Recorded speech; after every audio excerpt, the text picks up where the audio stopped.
they had three major policies that were going to be followed. First, Lucifer says, we have to make sure that people, humans, get to believe that Satan and his angels do not really exist. You know, Roger, that's interesting because a recent research study report that I read indicated that in a national survey, I believe it's over 75% of people do not really believe in a real tangible devil. But there is one. Oh, yeah.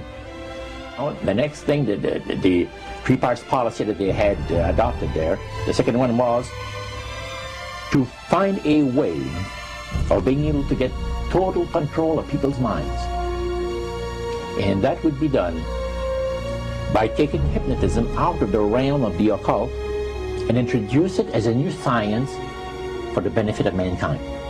They felt that by taking hypnotism out of the realm of the occult and introducing it as a new science for the benefit of mankind, they could then use people of great renown, educators, people of capacity, that would do great things, such as supposedly regress people in time to former lives that they had.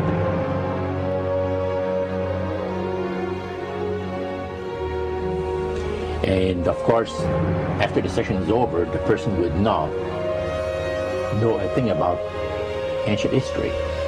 And the person she or he has talked about performing, certain deeds, let's say, 3,000 or 4,000 years ago.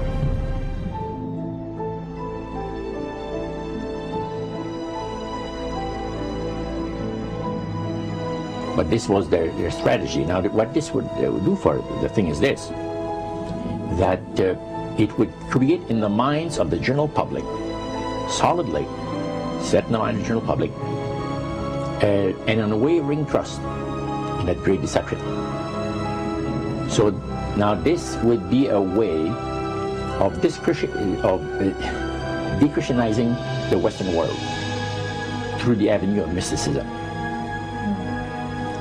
The three things were, number one, that they did not want Satan did not want the human family to think that he or his angels existed. Right. The second point that you made had to do with taking control of people's minds. That's right. The third point was what? Was to destroy the Bible without burning it. Okay. See? And what was his strategy on that? On that,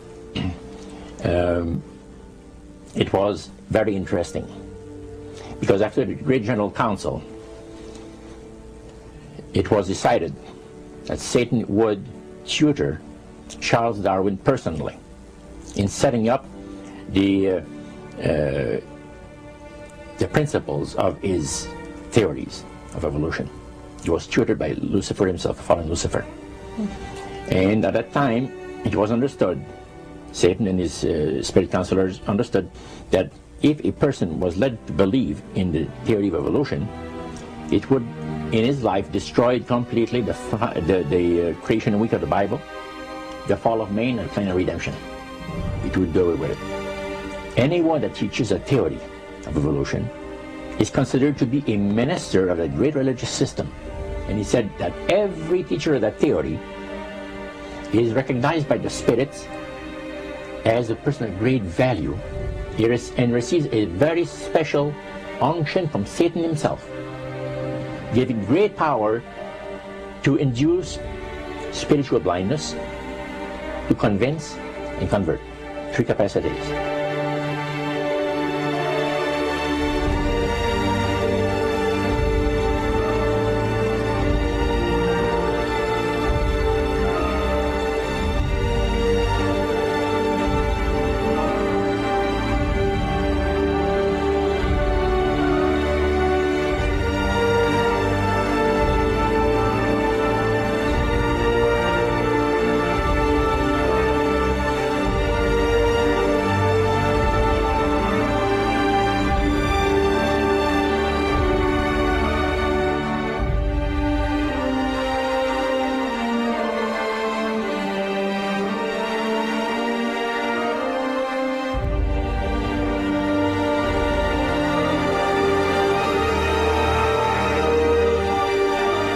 This is the grain plane, the master's grain plane. for harvesting the nations, for harvesting the multitudes of the earth into his cause, just before the close of the great controversy between the forces of good and evil. It's going to be done in a unique manner.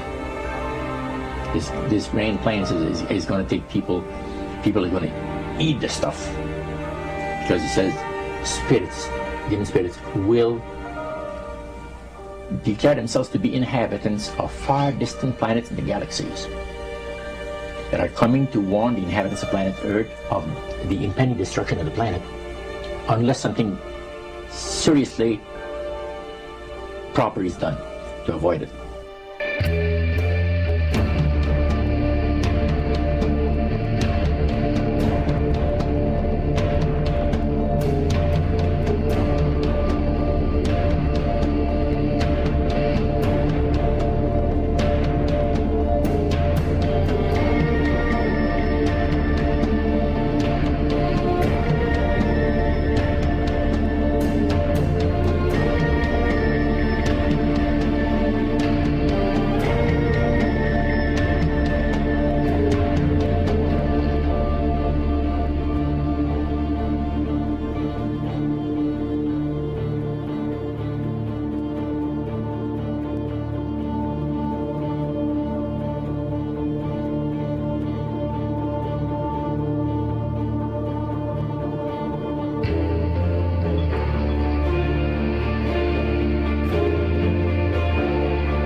Metaphor. If you think about Aladdin and his lamp, you've probably heard of that one.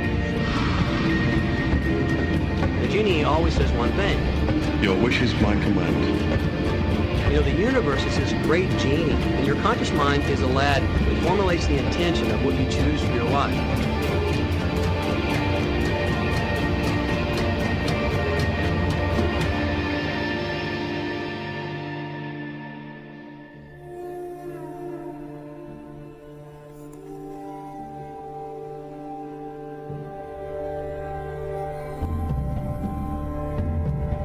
At the very heart and core of all these secret societies lurks the Kabbalah.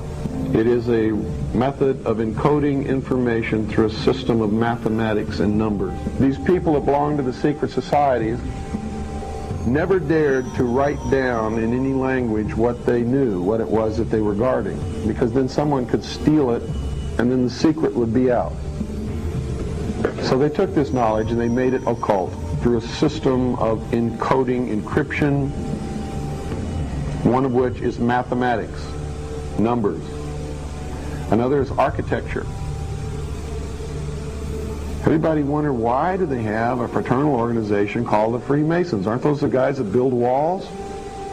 You bet they do. But every wall they build contains the secrets that have been kept and maintained throughout the ages, and it's encoded in the architecture and in the measurements of the buildings and in the mathematical formulas used to derive the geometry and the shape, the length and breadth and height of rooms. It's all encoded there.